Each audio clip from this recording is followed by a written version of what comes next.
le faalinga le malo e taungofia tumo tangata i fia suela i sene ave ta avale le suinga tele lea ua la tau faya pe ona folosia le ministaufela o inga Chris Bishop i lea solua i au kilani ona e taungata le faingolo i nei ma ua leva ele o tui tala fia ngai ma o ili tūlanga i tatauna iai. O le suinga pito sili leona te lea i lea pol kalame talo mai le tau sanga i loa fe sefultasi ina uasi ili sefulu ono tau sanga mai le sefulu lima le matua te tawai ona anga vaale talavou i le laisene a oa o po le learner. O le alito ieni suenga mo laisene a toa po le full license mo le class 1 po ta vale masani. E le to i fayase suenga isu iai mai le laisene e iei tuunga fa apitoa po le restricted anga i ile laisene a toa. E se fululua masina le piliota mo le laisene a oa o mo e ilalo le ta ilua lima tau sanga le matutua ua fa au popo le ono masina. A iei le filifilinga mo tanga ta ilalo le ta ilua sifulu lima tau sanga le matutua. E fa aititi e le piliota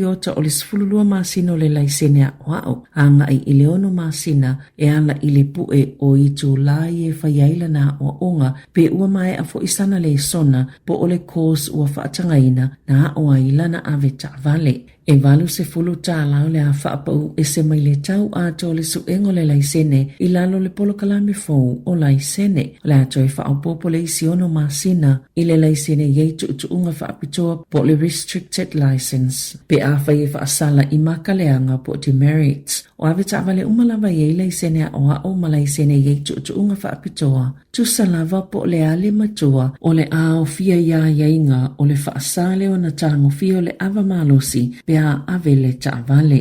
O le amaua fo i le la lau fela ua inga New Zealand se isi malu si anga fau e mataituina le lei ma whaasalai fo i au nanga e whaia o onga mo ave ta'avale. O le asalua 15 Januari lua fe lua fitu o le amata wha amalu inai i a suinga.